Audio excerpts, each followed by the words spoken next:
अध्यक्ष महोदय, सत्ताधारी पक्षाच्या 293च्या प्रस्तावावरती मी बोलण्यासाठी आपल्या सर्वांसमोर उभा आहे.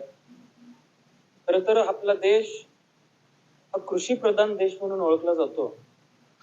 कृषी क्षेत्रावरती, कृषी उत्पन्नावरती अधिकची लोकसंख्या ही अवलंबून आहे.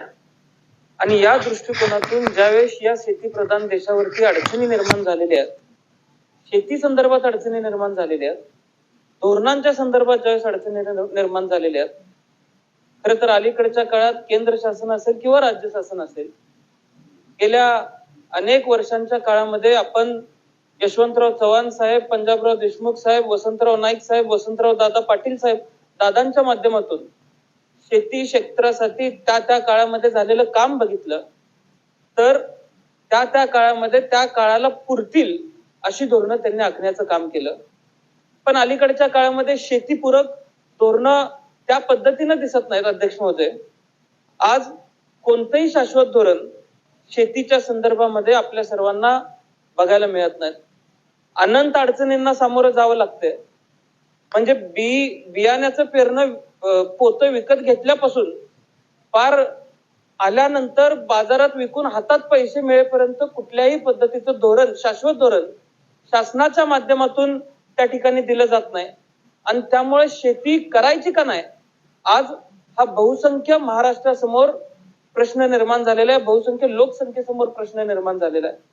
खरं तर आपण बघतोय आज गावगाड्यामध्ये एखाद्या ठिकाणी बसलं तर लोक सहज बोलतात की शेतकऱ्याला अलीकडच्या काळामध्ये लग्न सुद्धा होत नाहीत शेतकऱ्याची.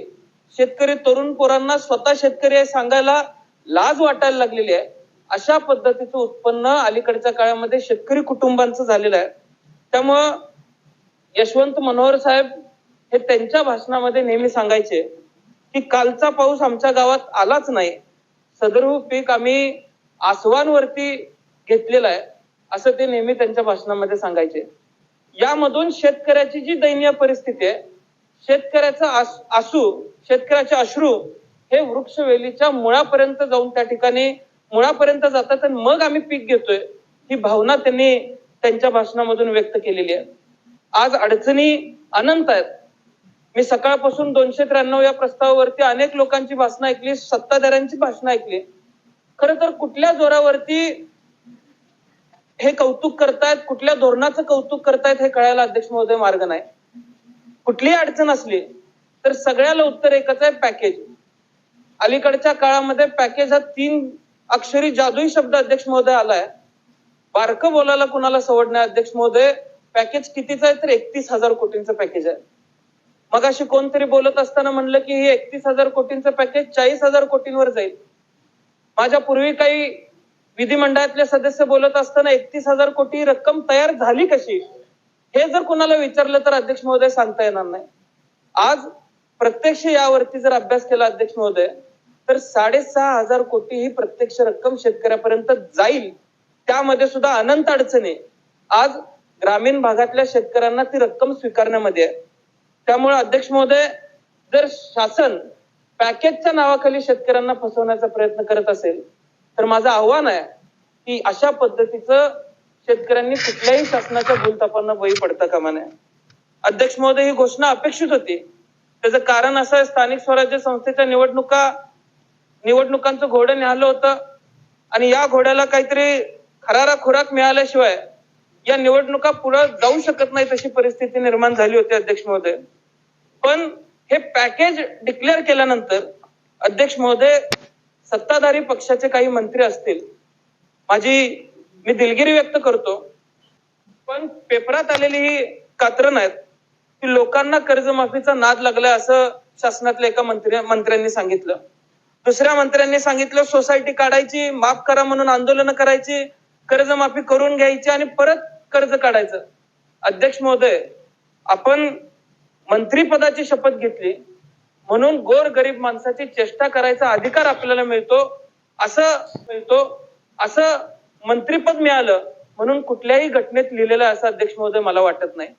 त्यामुळे माझी विनंती असणार आहे की कोण कुठल्याही पदावरती बसलेला असला तर या राज्यातल्या कष्टकरी शेतकऱ्यांचा अपमान करायचा अधिकार त्यांना नाही. आणि या राज्यातला बहुसंख्य कष्टकरी हा अपमान सहन सुद्धा करणार नाही अध्यक्ष महोदय. अलीकडच्या काळामध्ये शासनाच्या अखत्यारीत असलेल्या अनेक धोरणांचं त्या ठिकाणी पुन्हा अभ्यास केला पाहिजे. दर्जेदार बियाणे मिळालं पाहिजे, खतांचे दर कमी झाले पाहिजेत, प्रशासकीय मदत मिळत नाही ती मिळाली पाहिजे. परिस्थिती बघितली तर राज्यात कांदा, द्राक्ष, सोयाबीन, तूर, कापूस, भाताची परिस्थिती तशीच आहे. सहज उदाहरण सांगायचं झालं तर माझ्या तासगाव कवठेमंकाळ मतदारसंघात गेल्या 2 वर्षामध्ये 10,000 एकर द्राक्ष कमी झालेले आहेत. कांदा पूर्ण राज्यात 40,000 हेक्टर नुकसान झालेलं आहे. केळीची भाताची परिस्थिती तीच आहे. आणि या उलट आम्ही मागणी केली 50,000 रुपये पर हेक्टर मदत मिळावी. मगाशी अनेक सदस्य बोलत होते. प्रत्येक मतदारसंघाला मिळालेला आकडा बघितला किंवा प्रत्येक जिल्ह्याला आकडा मिळालेला बघितला, तालुक्याला बघितला आणि त्या तालुक्याची लाभार्थ्यांची संख्या जर अध्यक्ष महोदय आपण बघितली तर प्रत्येक शेतकऱ्याला सरासरी 13,000 ते 15,000 रुपये अध्यक्ष महोदय जातात. आता ही मदत मिळालेली किती थोडकी आहे हे मी उदाहरणासहित आपल्याला सांगू इच्छितो. कारण द्राक्ष बागांचा एकरी खर्च हा साधारण 2-2.5 लाख रुपये येतो आणि सोयाबीनची बॅग ही 3,000 रुपयाला येते. यामध्ये अध्यक्ष महोदय जर आपण शासनाकडनं मिळालेल्या मदतीचा विचार केला तर ही मदत किती थोडकी आहे आणि मग आपण वास्तव लक्षात घेऊन पॅकेजचा गवगवा करायला पाहिजे असं अध्यक्ष महोदय मला वाटतंय. त्यामुळे जाहिरातबाजीमध्ये न अडकता राज्य शासनानं शेतकऱ्यांना केंद्रबिंदू म्हणून काम करावं. अध्यक्ष महोदय, मला एका गोष्टीची खंत आहे की पहिला यादी आली त्यामध्ये नुकसानग्रस्त असतील किंवा अतिवृष्टीग्रस्त असतील 253 तालुके आले. त्याच्यानंतर 200 सुधारित यादी आली, त्याच्यामध्ये 282 तालुके आले. त्याच्यामध्ये रायगड असेल, अमरावती असेल, जळगाव असेल. आता हे जिल्हे काय पुढाऱ्यांचे जिल्हे आहेत म्हणून इथं तालुके समाविष्ट केले गेले का? माझ्या जिल्ह्यामध्ये तासगाव, कवठेमंकाळ, जत असेल किंवा मिरज असेल 13 मे पासून आमच्याकडे अध्यक्ष महोदय पाऊस चालू आहे. पिकांचं नुकसान आहे. नुकसान आमचं तेवढंच झालेलं आहे. राज्यातली परिस्थिती आणि आमच्याकडची परिस्थिती फार वेगळी आहे किंवा शेतकऱ्याची परिस्थिती फार वेगळी आहे असं काही परिस्थिती नाही.